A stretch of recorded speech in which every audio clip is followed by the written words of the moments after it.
Di rumah saja buka puasa, di rumah saja kita tarawih, di rumah saja rutin tadarus, di rumah saja ibadah kita.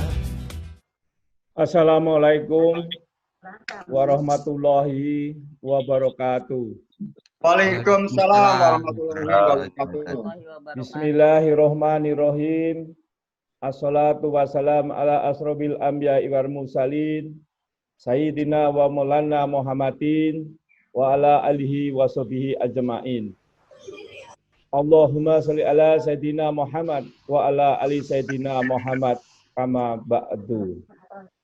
Yang kami hormati Bapak Rektor, para Wakil Rektor, Profesor Dr. Thomas Wiratno, Bapak Ibu Pimpinan, baik para dosen hari ini, pagi hari ini hadir, yaitu Bapak Komjen Boy Rapli, terima kasih Pak Jenderal, ada Pak Profesor Effendi Gojali, ada tenaga ahli utama, KSP, Bapak Mokhtar Ali Ngabalin, ada juga tadi masuk diwakili sekretarisnya Bapak Menpora, Pak Dr. Yaunuddin Amali, kemudian ada Pak Sekjen Kementerian Sosial, ada Pak Hartono Laras, dan ada Pak Bayu, Wali Kota Jakarta Pusat. Bapak Ibu sekalian, para mahasiswa, para karyawan yang dimuliakan Allah Subhanahu wa Ta'ala.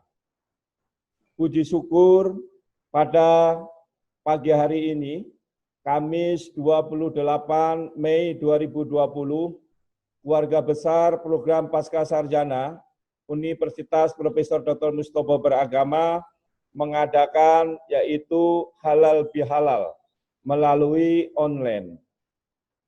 Memang sedih rasanya karena biasanya di tahun-tahun sebelumnya kita semua dapat melaksanakan halal bihalal secara fisik sesama kita. Namun kali ini, karena adanya wabah COVID virus corona, maka pada tahun ini kita melaksanakan halal bihalal melalui online. Namun demikian, insya Allah bahwa acara halal bihalal di pagi hari ini tidak menghilangkan makna halal bihalal yang sesungguhnya.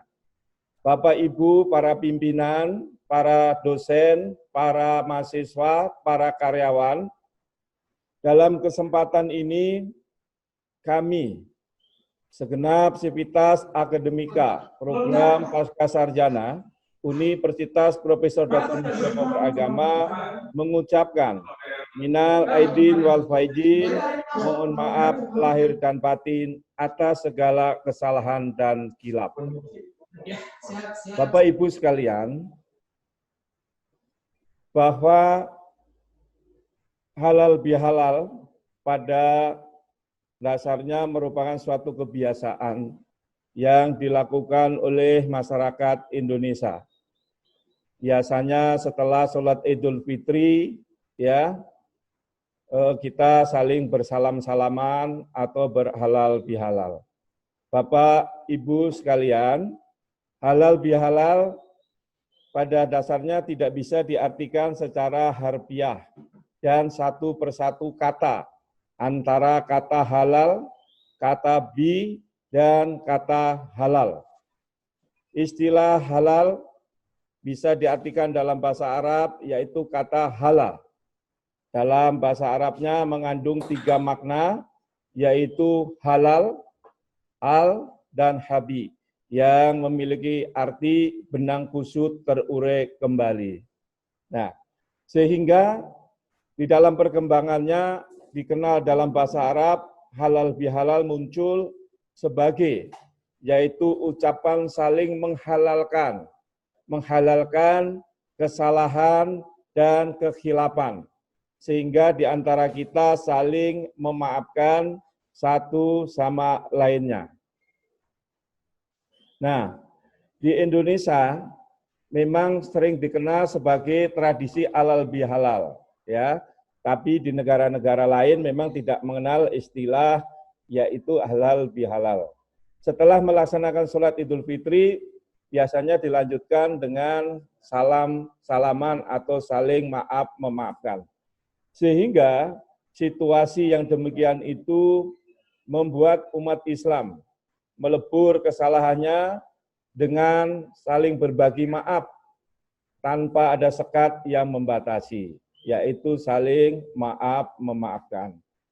Bapak Ibu pimpinan, para dosen, para mahasiswa, para karyawan, dan juga saya lihat ada alumni.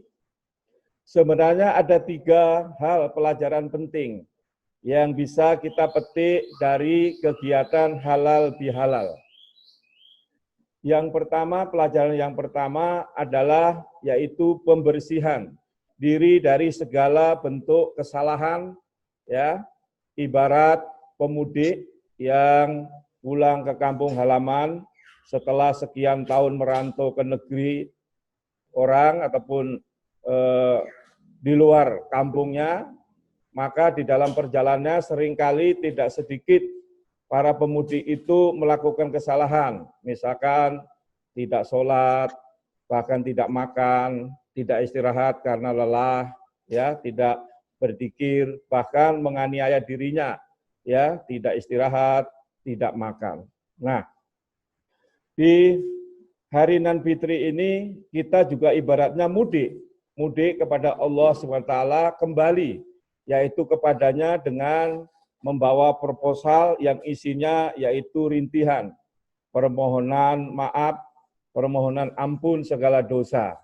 Nah, sehingga Bapak Ibu sekalian, bahwa di dalam halal bihalal ini semua orang sadar bahwa tidak ada satupun manusia di dunia ini yang luput dari kekilapan dan kesalahan.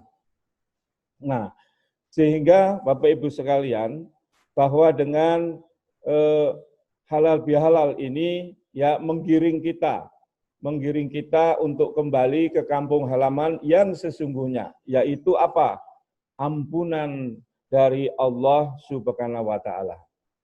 Kita kembali ya kepada ampunan Allah. Itulah sebenarnya makna hakiki dari kalimat, yaitu yang sering kita ucapkan minal aidin wal faizin, ya, yang artinya semoga kita kembali kepada fitrah dan menang melawan hawa nafsu, kembali kepada jati diri. Maka ibaratnya setelah kita 30 hari menjalankan ibadah puasa dan kita memperoleh kemenangan di hari raya Idul Fitri, sesungguhnya kita kembali pada fitrahnya, kembali pada kesucian, ibaratnya baru bayi yang baru lahir di muka bumi, yang sangat suci, bersih, bening, dan penuh dengan ketulusan tanpa dosa. Itu makna pertama, hikmah yang bisa kita peroleh, yaitu pembersihan diri dari segala bentuk kesalahan. Pelajaran yang kedua, Bapak Ibu yang sekalian, dari kegiatan halal bihalal ini adalah yaitu membersihkan hati dari rasa benci kepada sesama, ya, pada sesama. Nah, pada suatu ketika baginda Rasul Nabi Muhammad SAW sedang duduk-duduk bersama para sahabat-sahabatnya. Kemudian ada orang asing berjalan di hadapan baginda Rasul dan para sahabatnya, lalu pergi entah kemana. Saya pun juga tidak tahu, karena nggak telepon saya dianya. Jadi saya juga tidak tahu, dia pergi entah kemana. Nah, kemudian setelah orang asing itu pergi, maka baginda Rasul menyampaikan kepada para sahabatnya, dialah ahli surga. Beliau baginda Rasul menyampaikan sampai 3 kali, dialah ahli surga, dialah ahli surga. Nah, kemudian salah satu sahabat dari Nabi, yaitu Abdullah bin Umar, penasaran yang luar biasa. Maka kemudian Abdullah datang ke rumahnya si orang asing tadi, minta untuk menginap di rumahnya selama 3 hari. Maka si orang asing tadi memberikan izin bahwa Abdullah untuk bisa menginap di rumahnya. Selama 3 hari itu, Abdullah bin Usmar tidak melihat amalan-amalan yang istimewa yang dilakukan oleh orang asing itu. Maka Abdullah semakin penasaran. Maka akhirnya Abdullah bertanya, "Wahai saudaraku, sewaktu engkau lewat di hadapan kami, Rasulullah berkata bahwa engkau adalah ahli surga. Amalan apa yang engkau kerjakan sehingga Rasul sangat memuliakan dirimu?" Maka pria yang sederhana itu menjawab, "Sesungguhnya aku tidak pernah melakukan apa-apa. Aku tidak punya ilmu dan aku tidak punya harta yang bisa aku sedekahkan. Aku hanya punya rasa cinta kepada Allah, punya rasa cinta kepada Rasulullah, dan punya rasa cinta kepada sesama manusia. Setiap malam menjelang tidur, aku selalu berusaha menguatkan rasa cinta itu, dan sekaligus berusaha menghilangkan rasa benci terhadap sesama manusia." Bapak Ibu sekalian, dan Pak Ustadz Ali Ngabalin, mohon izin, dari Alkisah tersebut dapat kita petik intinya bahwa si ahli surga tadi melakukan kebaikan-kebaikan secara tulus ikhlas karena kecintaannya dan hanya karena Allah Ta'ala. Nah, Bapak Ibu sekalian, dari kisah tadi, dalam hidup kita ini terkadang ya karena persaingan jabatan, karena persaingan bisnis, atau faktor lainnya, terbesit rasa dendam dan iri hati sehingga timbul kebencian dalam hati kita. Tatkala ada sahabat kita, saudara kita, ya, yang naik pangkat, naik jabatan, perut pusing, kepala mules, kebalik. Perut mules, kepala pusing. Kemudian ada saudara kita, ya, yang baru bisa beli mobil, masuk rumah sakit. Ada saudara kita, sahabat kita, yang memiliki anugerah, bisa punya bagus, stroke, ya, bahkan masuk kubur. Masya Allah, Bapak Ibu sekalian, bahwa penyakit hati tersebut sifatnya sifat setan. Janganlah kita menyiksa diri karena kebahagiaan orang lain. Karena hidup kita ini sudah ada ketetapan dari Allah Subhanahu wa Ta'ala. Sudah ditakdirkan diri kita manusia ini dari Allah. Jadi seringkali kita menyebut bahwa takdir. Nah, namun demikian kita juga jangan terus pasrah dengan takdir yang ada. Ya, wah kita hidup miskin dan bodoh, sudahlah pasrah karena itu sudah takdir. Nah, padahal Bapak Ibu sekalian, takdir itu sebenarnya bisa diubah. Ya, ada yang perdebatkan, ada yang tidak bisa, tetapi sesungguhnya takdir itu terbagi ada 2 jenis, yaitu takdir mubram dan takdir mu'allaq. Nah, takdir mubram ini adalah ketetapan Allah yang tidak bisa diubah oleh usaha manusia. Contohnya kematian, kemudian adanya siang malam, adanya terbit sinar matahari. Nah, itu tidak bisa diubah oleh usaha manusia. Sedangkan takdir mu'allaq adalah suatu ketetapan Allah SWT yang bisa diubah oleh usaha manusia. Contohnya seperti rezeki, jodoh, kesehatan, keahlian, dan pangkat atau jabatan. Nah itu. Oleh karena itu, Bapak Ibu sekalian, mari kita singkirkan penyakit-penyakit hati seperti iri dengki, kebencian, ya, yang ada dalam hati dan jiwa kita. Maka mari dalam momentum halal bihalal ini, 1441 Hijriah ini, ya, tidak ada lagi ya kedengkian, kebencian, ya. Mari kita ganti dengan kelapangan jiwa, kita obati kesombongan dengan kerendahan hati, kita buang permusuhan di antara kita, dan kita isi dengan persaudaraan dan gotong royong. Bapak Ibu para pimpinan, para dosen, para mahasiswa, para karyawan, dan juga alumni yang bergabung pada acara pada pagi hari ini.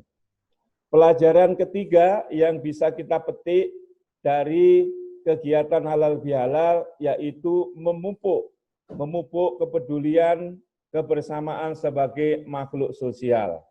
Kita sadar, Bapak Ibu sekalian, bahwa manusia tidak bisa lepas dari pergaulan dan kebersamaan yang dibangun lewat sikap tolong-menolong.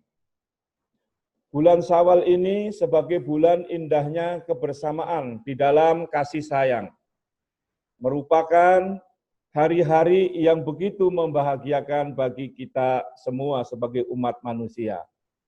Sebuah waktu istimewa, kita bisa meningkatkan silaturahmi.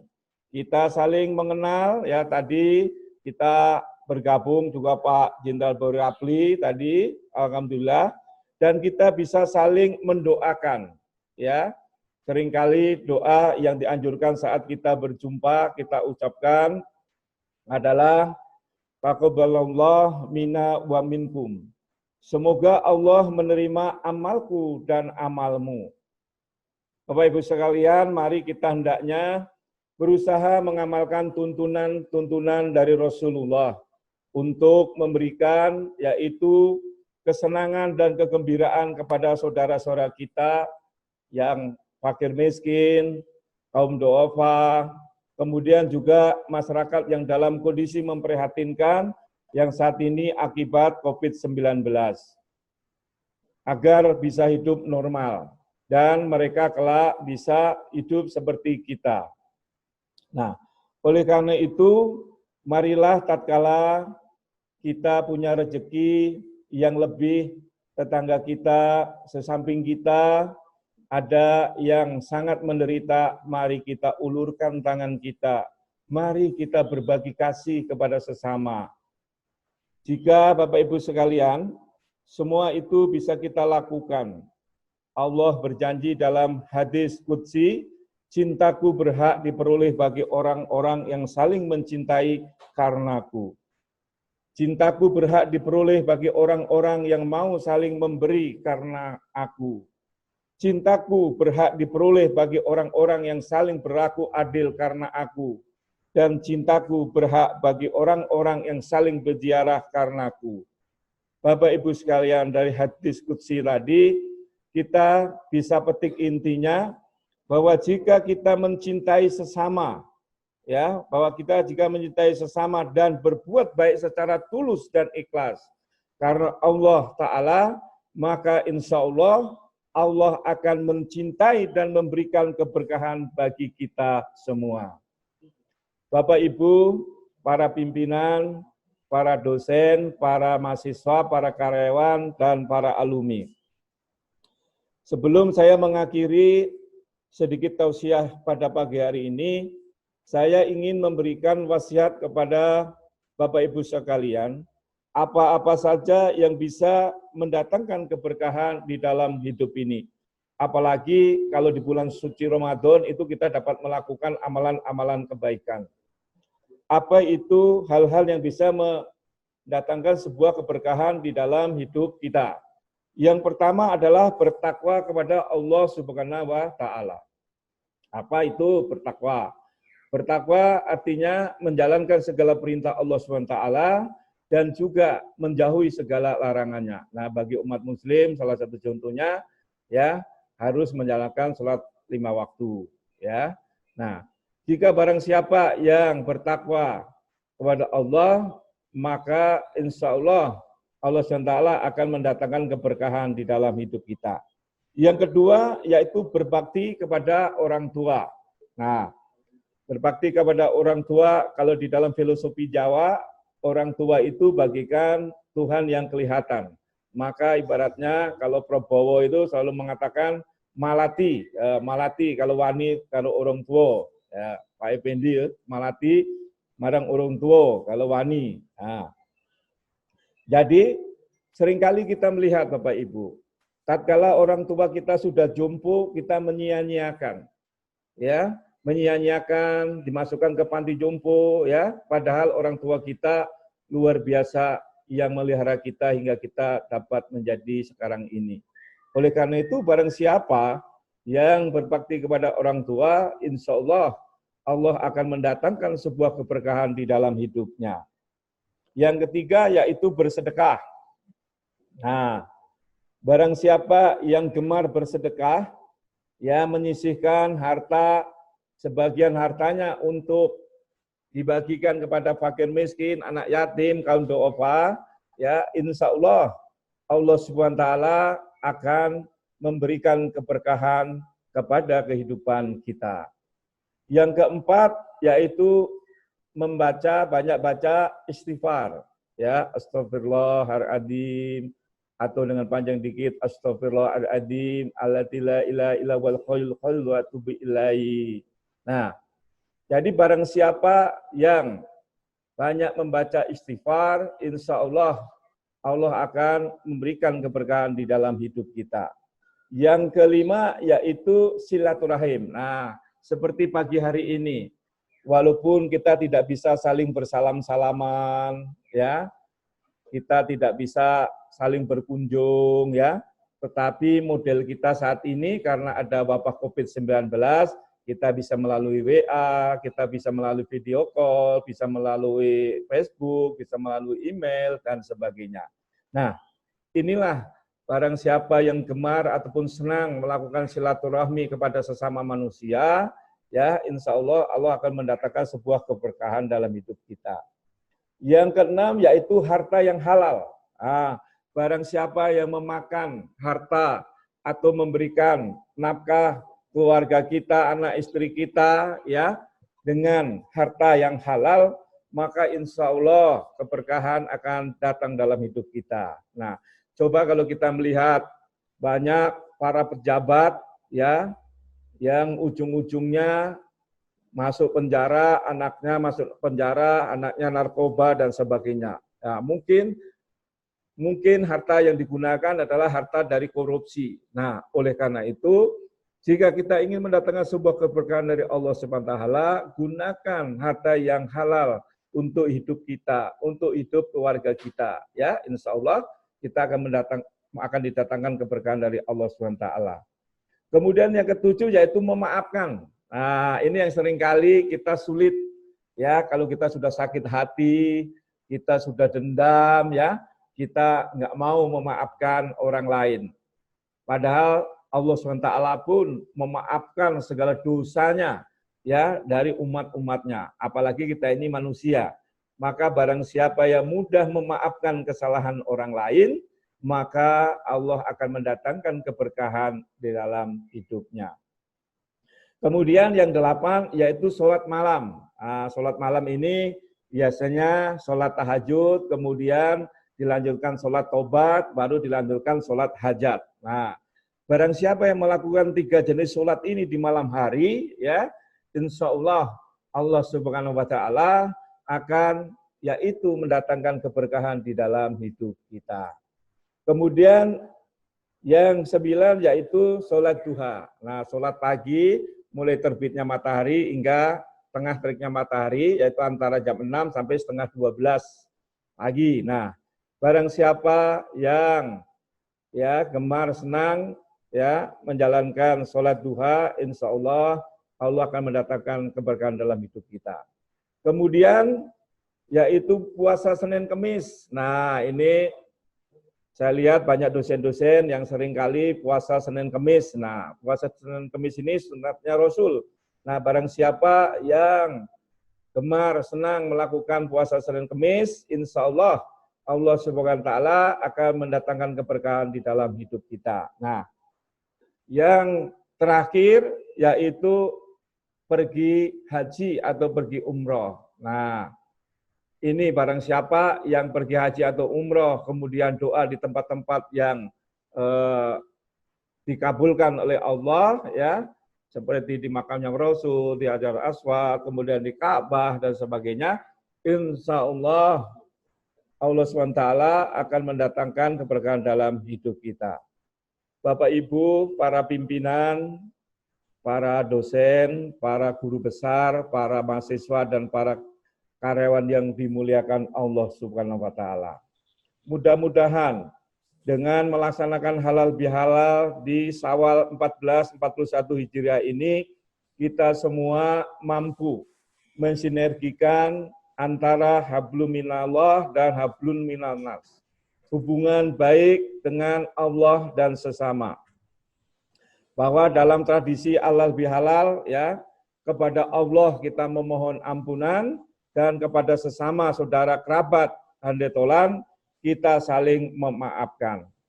Bapak Ibu sekalian, sekali lagi kami segenap Sivitas Akademika Program Pascasarjana Universitas Profesor Dr. Mustopo Beragama, mohon maaf lahir dan batin atas segala kekilapan, kesalahan. Mari Bapak Ibu sekalian, untuk mengakhiri ya tausiah saya ini pada pagi hari yang cerah ini, kita sejenak bermunajat, berdoa kepada Allah Subhanahu wa Ta'ala untuk bagi umat muslim dapat mengamini apa yang saya sampaikan, dan bagi saudara-saudara kita yang beragama lain, mohon untuk bisa berdoa sesuai dengan agama dan kepercayaannya masing-masing. Bapak Ibu sekalian, mari kita bacakan surat Al-Fatihah untuk saudara-saudara kita yang saat ini sedang sakit, baik sakit karena penyakit lain dan juga sakit karena virus corona. Mari kita bacakan Ummul Al-Quran Al-Fatihah. Bismillahirrahmanirrahim. Iyyaka na'budu wa iyyaka nasta'in. Ihdinas siratal mustaqim, siratal ladzina an'amta 'alaihim. Allahumma sholli ala sayyidina Muhammad wa ala ali sayyidina Muhammad. Allahumma inna nas'aluka salamatan fid din wa afiyatan fil jasad wa hidayatan bil ilmi wa barakatan fil rezeki wa taufatan fadal maut wa rahmatan indal maut wa maghfiratan ba'dal maut. Allahumma hawin alaina bi sakratil maut wa najatana minanal wa alfa indah hisab. Ya Allah, ya Rob, ya Tuhan kami, ya Allah. Amin. Ampunilah ya Allah dosa hamba-Mu ya Allah. Amin. Dosa kedua orang tua kami, baik yang masih ada maupun tiada ya Allah. Dosa para kerabat kami, dosa para saudara kami, dosa para pemimpin kami. Amin. Ya Allah, ya Rob, ya Tuhan kami, ya Allah. Saat ini kami merasa takut, saat ini kami merasa khawatir ya Allah karena virus corona ya Allah. Kami percaya bahwa virus corona ini Engkau yang mendatangkan ya Allah. Oleh karena itu ya Allah, kami mohon segera Engkau ambil virus corona dari muka bumi ini ya Allah. Kami mohon ya Allah, kami ingin hidup normal kembali ya Allah. Ya Allah, ya Rob, ya Tuhan kami, ya Allah. Jadikanlah hamba-hamba-Mu ini, hamba yang beruntung di hadapan-Mu, ya Allah. Hamba-hamba yang Engkau muliakan di hadapan-Mu, ya Allah. Ya Allah, ya Rob, ya Tuhan kami, ya Allah. Jika dari bulan Ramadan kami mampu menjalankan ibadat-ibadat secara khusyuk, mampu menjalankan kebaikan-kebaikan dan beramal sedekah, ya Allah. Maka di bulan 11 bulan yang akan datang ya Allah, lekatkan kebaikan-kebaikan itu di hati kami, sehingga kami juga mampu menjalankan kebaikan-kebaikan itu di 11 bulan yang akan datang ya Allah. Ya Allah, ya Rob, ya Tuhan kami, jadikanlah hamba-hamba-Mu ini hamba yang pandai bersyukur, hamba yang pandai beriman, hamba yang pandai bertakwa, dan hamba yang pandai beramal soleh. Ya Allah, ya Rob, ya Tuhan kami, wabah COVID ini ya Allah, jadikanlah kami memiliki hikmah ya Allah, menjadi orang-orang yang dekat dengan Allah, orang-orang yang mau bahu-membahu, orang-orang yang mau peduli, orang-orang yang mau toleransi dan keserakawanan kepada sesama ya Allah. Ya Allah, ya Rob, ya Tuhan kami, ya Allah. Kami mohon bebaskan dari segala bencana dan malapetaka, ya Allah. Rabbana dalamna ampusana wa ilang tafir lana wa tarhamna lanakunana minal khasirin. Rabbi bili wali walidaya warkamhuma kama rabbaya sayra. Rabbana la tusi kulubana ba'da hadaitana wa hab lana min ladunka rahmatan innaka antal wahhab. Rabbana atina fid dunya hasanah wa fil akhirati hasanah wa qina adzabannar wa qina adzabannar wa qina adzabannar. Amin ya rabbil alamin. Bapak Ibu, para dosen, para pimpinan, para mahasiswa, para karyawan, itulah tadi sedikit tausiah. Bila ada kekilapan, kekurangan, kami mohon maaf. Di acara halal bihalal ini, kami mohon kiranya kita semua menjadi sebuah keluarga, satu kesatuan antara pimpinan, dosen, karyawan, mahasiswa, alumni, menjadi sebuah keluarga yang saling menguatkan, yang saling mengisi di antara satu dengan lainnya. Sekali lagi, kurang lebihnya mohon maaf. Saya kembalikan kepada MC. Wassalamualaikum warahmatullahi wabarakatuh.